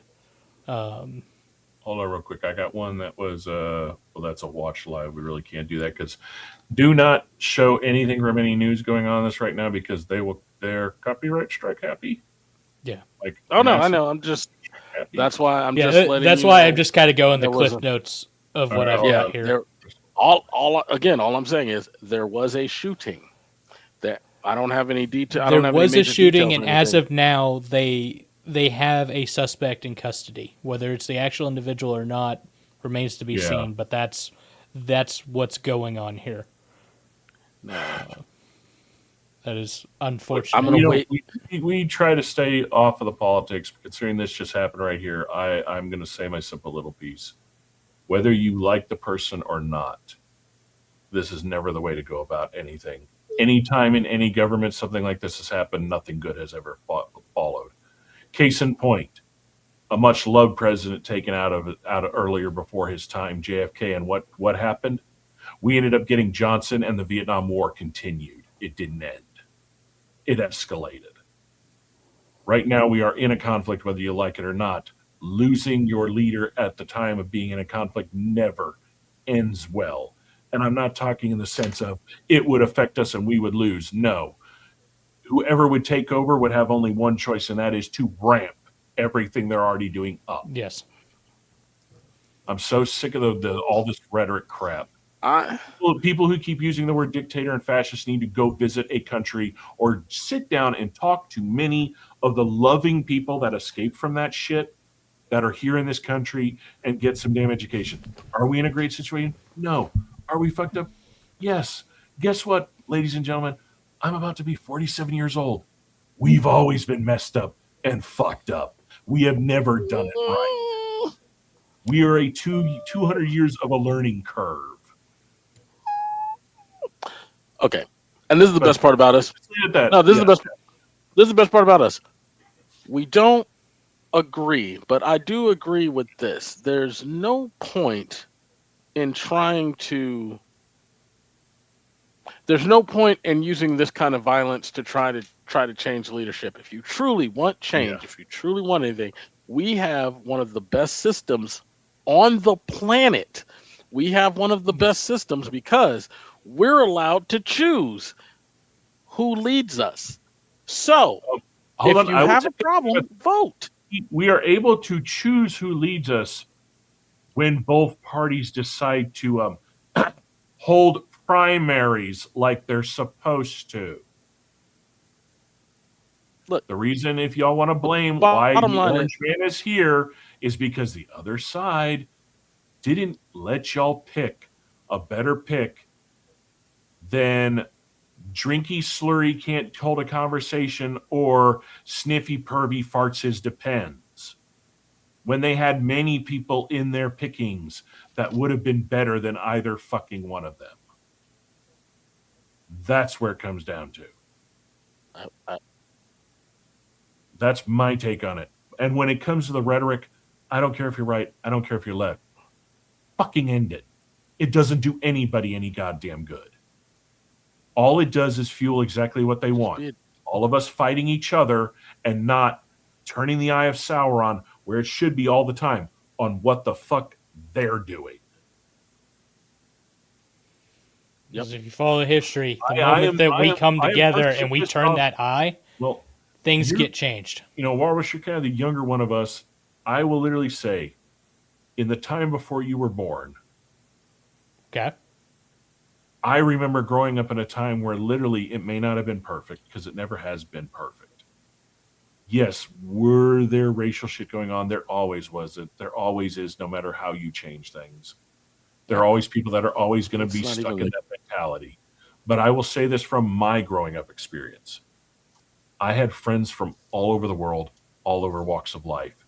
We never, ever saw anyone around us for their religion, their sex, or their race. We saw you for, were you a loyal, good, honest person, or were you a piece of shit? That's it. I, in the last 15 years, have seen everything go into such an epically fucked hatred division. It's scary. It is scary to watch people I know get at each other's throats, and I'm looking at them like, you've known each other for 40 fucking years. You know he's not what you are calling him, and you know you're not what he's calling you. Why are you doing this dumb shit? And it's just not right. And it leads into what we just read. What the hell just happened? Yeah. When people get politicized, get ramped up, get emotional, and get hatred built inside their hearts, it comes down to the simple philosophy. The only reason evil flourishes is when good people stand by and say and do nothing. And people standing by and saying do nothing is not screaming and yelling at everybody that has a different fucking opinion than you. It does not believe you're on some morally righteous high horse. Yeah. Because I guarantee all three of us in here right now, I shouldn't say different views, have completely different views, but completely different views. Yeah. We all have our own views. And guess what? We haven't said, really one mean thing out of hatred to each other in all the time we've known each other. Out of hatred. Case in point, watch some of our old shows. You can tell that all of us have an epic disdain for people like Hassan Peckerwood. Have we ever said anything hatred towards him? No. We have called out things we dislike about his reprehensible, violent, ugly behavior. Because that type of rhetoric ramps and the way he treats animals to shit like we just read about. Mm-hmm. Most people do not have the capacity to be violent. In fact, do. Hold on. You'll see where I'm going on this. Just like to quote a movie, what Fight Club brought up is real. Most people, the average person, will at most avoid contact at utmost possible. They will de-escalate or even run away from violence because it is not pleasant. The reason we're seeing things like this is because there are too many people out there ramping up rhetoric. Ramping up that is okay to do things like this because you disagree with that. You don't like the way things are going. What 8-Ball just said is right. You don't have to do this because we have everything in place if you actually do it the right way and get off your ass and quit listening to TikTok and these dumbasses on Twitch and Reddit. That you can petition for grievances. You can march. You can protest. And by the way, protest does not mean blocking a goddamn roadway and emergency vehicles. And it does not mean let people go to work. Yeah, it does not mean throwing rocks and getting violent. It means standing on public property. Notice my word, public property. When you're standing on the doorstep of a detention facility or a police department, guess what, Bubba? You own federal property, not public. When you're on someone's yard, you own private property. And in Texas, we have the castle doctrine. You might end up very quickly being buried on said property. Do it where you're supposed to. Do it the right way. And if other people are counter-protesting, I will say this right now. Don't get violent at them. because that's also their right.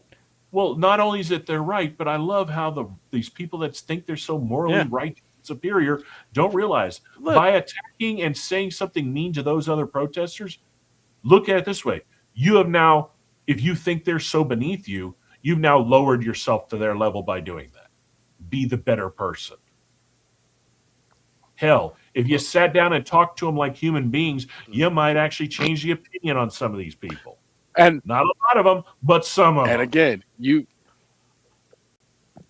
and again, I'll point out 3 different points of view. I'm a firm believer in sit down and talk to the people that you don't like. And the reason you sit down and talk to the people that you don't like, why you want to know why they don't like you, they'll tell you. Mm-hmm. But I digress. Sometimes truthful words are not. It's one of those things where I'm going to wait for more news to come out. Yeah. Yeah. And on that, I'm going to wait for more details to come out. I'm going to wait for more details to come out. Yeah. Since we did deviate in this, I will say one thing that has been kind of on my mind for a little bit. Okay. Which is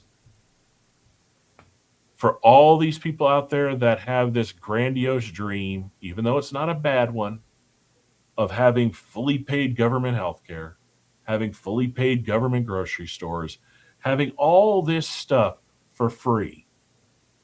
I will hark back to the greatest thing that a president said, even though he is not as great a president as the right has always toted his ass up to be. When you think of the government having that much control over where you get your health, your food, everything, the greatest thing Ronald Reagan ever said, the most terrifying words to ever hear, I'm here from the government and I'm here to help. Don't trust them. Why would you trust the system you supposedly don't like to provide you with your needs to survive? Do it for yourself. I mean, Jesus Christ, if some bumfuck inbred 9 times over, only 2 teeth are in their mouth, retard in Appalachia can live off the grid happily, all of us can. It's not that difficult. You know, turn off TikTok, go to the local library, pick up some books. I don't share his views of Appalachia. I believe all of those people are beautiful people, great people. I did not say they were ugly. I did not say they were ugly. Just they are very smart individuals. Just keep your lore monsters and every. We lost it. I don't want to fight skinwalkers. I don't want to fight. Yeah. All right. So yeah, I'm like 8 Ball. We need to know more about what's going on this. See, you lost me. You what now? We're losing them to skinwalkers. Yeah. I'm gonna more. I'll wait for more details. I'm gonna wait for more. Yeah. The Appalachians will come for me. All right. So back to a little bit of funny. Our final reaction for the evening. The movie I've been waiting for because I love the original and I love the second one. Even though we never did get Weed Fest, I'm kind of a little disappointed about that. We've got, here we go, Super Troopers 3.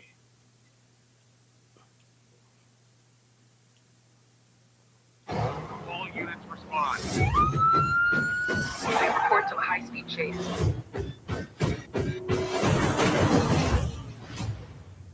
I give to you our first patrol car. Fuck electricity. Boom. Well. It isn't the old timers passing the torch to the new generation. You beat my rookie in a foot race? No ticket. Wait, what? 1, 2, 3, go. Immediately beats him. Hey, Thorny, we're super excited for your hot sister's wedding. To Rod Farva. Son of a bitch. Got a beer? That's my shirt. It's a good sex shirt. I got a Postmates delivery of 12 short and wide condoms to Rod Farva.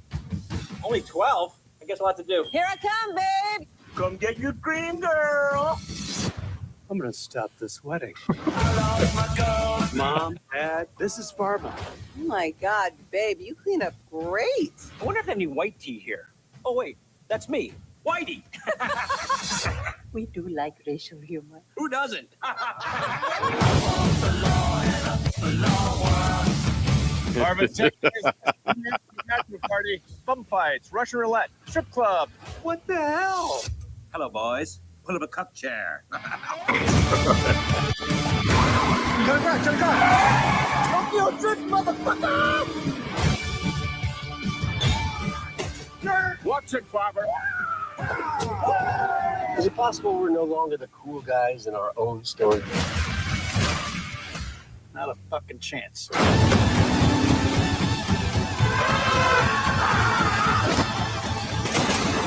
Okay, Farva, time to pick your snake. This guy's actually kind of cute.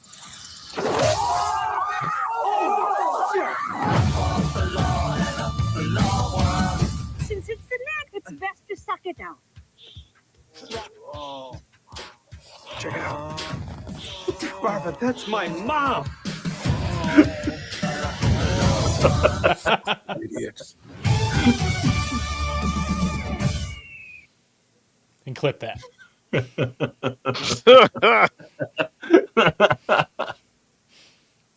Oh man.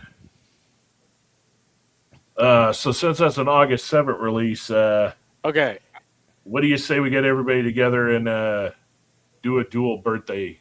Go watch it. Yeah, well, wasn't there one August 8th or something that's coming out right after that? No, it's the 28th. It's the 28th. Okay. Yeah. The 8th one you're thinking of is, I think Mortal Kombat is May 8th. Okay. That's really just around the corner. No, I'm waiting on the Odyssey in July. And then Epic. Yeah. They're making an Epic movie. Yeah, I saw that. Also saw some photos the other day. Who the hell was it? They're doing something with Mobile Suit Gundam. They're doing. Are they? Oh, I did see that. Yeah, No, it's the second actual live action. Well, yeah, they did a live action on Netflix. I think it's going to be the second. It wasn't the live second action. season. It was 3D, but it was like 3D anime. It wasn't live action, but it was really funny. Oh, yeah. The best so the best part about that was they did it from the actual perspective of humans. So the Gundam, you know how when you watch Gundams you don't really get the gravitas of what a Gundam suit looks like. They filmed this from a perspective where they gave the Gundam the actual size. If you have not watched it, it's on Netflix. Watch it. Watch the new Gundam. It's on Netflix. It's still available. Go watch it. It is actually really good. It's I think it's like either 10 or 8 episodes. Yeah, okay, so right here, a live-action Mobile Suit Gundam movie is in development by Legendary Pictures and Bandai Namco Filmworks for Netflix. The production starting in Australia in early production starting in Australia in early 2026. Directed by Jim Mickle, who did the TV show Sweet Tooth for Netflix. Oh. So basically, official production began around April. So it just started in Queensland, Australia. The cast includes Sydney Sweeney, Noah Centineo, Shioi Kutsuna, who was apparently in from Deadpool and Wolverine, Michael Mando from Better Call Saul, and others. It's an original story, not a direct remake of the 79 series. Let's see. Movie is expected to be released exclusively on Netflix, so it's a Netflix exclusive. Jim Mickle is writing and directly, likely focusing on political tension and character-driven drama typical of the Gundam franchise. And that's about it. So they already started production. Huh. So that's something to keep an eye out for. But then again, I don't know. There was a time when I would hear live action and anime and Netflix, I would have been like, oh shit, this is going to suck. But now with One Piece and some of these others, it's kind of like they've kind of figured out how to do it right when they want to. So now it's kind of might be good, might be not. First trailer will kind of give us a clue. Or hell, just like One Piece did, once you see some of the set photos, that's going to kind of make or break it right there, especially with Gundam. If the sets look cheesy and all of that is done half-assed, then it ain't going to be worth it. Yeah. Now, I haven't had the time to discuss it on this show recently because I've been getting caught up on the show. But Star Wars Maul is just it is a masterclass in Sam Witwer giving you the true Darth Maul. I mean, it is just it's downright impeccable. Everything about it is good. The visuals are good. The fights are fantastic. Go ahead, 8 Ball. Go ahead. My problem with Maul is the same problem that I have with most prequel things. I know where a story ends. Okay, I get that. And where is the time from? And as much as so, this is phase 3. This is while he's Dark Sun, right? No, it's afterwards. So this is basically between the time of the Han Solo story and when he faces Ahsoka in Clone Wars. Or is this after Clone Wars? It's after Clone Wars. Okay, so this is the mid-period between Clone Wars and when he dies. So it's when the Empire is still using a bunch of Galactic Republic stuff. Okay. So like they're using LATs to fly around, but then stormtroopers come out and they've got the slightly different. It's like a mixture between a clone trooper armor and a stormtrooper armor. Okay. And that's generally called the Phase 3. They do have the Star Destroyers coming in. Okay. They're starting to lock down planets whenever there's a Jedi. They have Inquisitors that are moving around. Yeah. So I agree with 8 Ball. It is kind of hard to get into stuff like that when you know the conclusion, like the finale. But at the same, I will say, if it's showing a lot of that in-between space that we never got to see a lot of things, and it's being done good, especially being Sam Witwer. And that's what this is. And yeah, I've seen hell, I'm wearing his hat right now. Theory and a few other people that, would tear apart anything shit in Star Wars way more than me because they're way more into the lore than I am. They're enjoying it. So yeah, it is on my watch. I just haven't had a chance. I want to harp again on the fight scenes. I mean, because you can very clearly see where it harkens back to Darth Maul in Episode 1 and his fight and how his fight mechanics are there. Okay. But then you can also start to see where he learned more from Darth Sidious than we ever saw in any of the other movies. In the true nature of the dark side, and it's really good. The lore is good. Okay. So, highly suggest it. All right, well, definitely something to throw on the list. I mean, I'm probably gonna watch it just so I can talk about it more. But I'm one of those people. I'm like, you can't talk about something that you didn't watch. But that's my ultimate problem with most prequel things. For most everything else, it's like if I already know where the story is going to end, it's hard for me to invest. And I can watch it for the visuals, I can watch it for the fight scenes, I can even watch it for the imperial politics that you never really see and everything else. Like it's kind of why I watched Andor and all the other stuff, because I like the way that worked. But it gets hard for me to get invested in it because I know. Never mind, I'm not going to spoil it for anybody, but everybody should already know. But I'm not going. Yeah. I already know the exact stop point for Darth Maul. Yeah. Yeah, but how you get there is still kind of in the air. Yeah, definitely something to see. The animation looks good. But yeah, that's definitely something to check out. On that note, I think this is a good point to kind of stop tonight. Want to ask the people that watch, if you're watching this later on, let us know. We do have the Discord in the channel link below. Please like, comment, subscribe. We'd love to hear from you. Tell us if you love the shorter shows like this or you like the longer shows. Tell us if you'd really want to see us this once a week, or if you want to see if the 2-week format works. We're just kind of trying new things out if we have the time. I always did the 2-week format because it gave everybody more time to prepare, and it also gave us more shit to work with. As you can see with 1 week, we kind of limited right now on things that are coming out. But we did have a good discussion topic to talk to tonight because there are a lot of comedies coming down the pipe. But yeah, definitely let us know what you think, good or bad. Let us know where you're watching from. Yeah, let us know where you're watching from too. So, hey, Paul, what do you got coming up?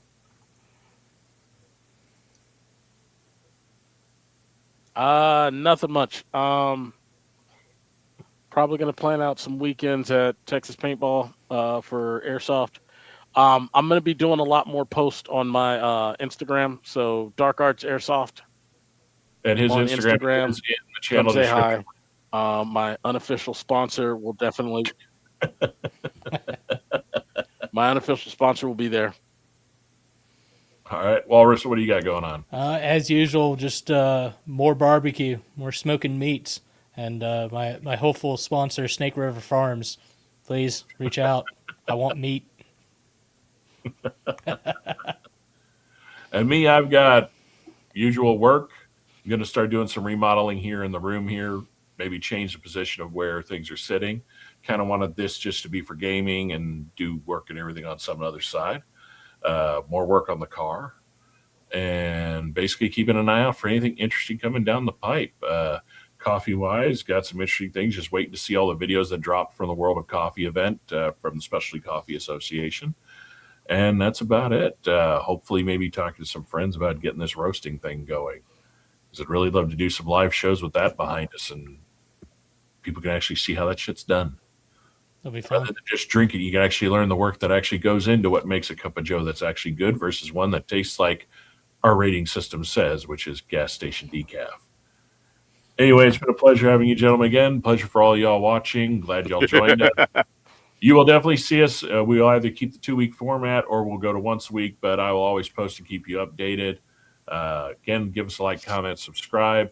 Until then, as always, stay heavily caffeinated and heavily opinionated, and we'll see you next time. Take care.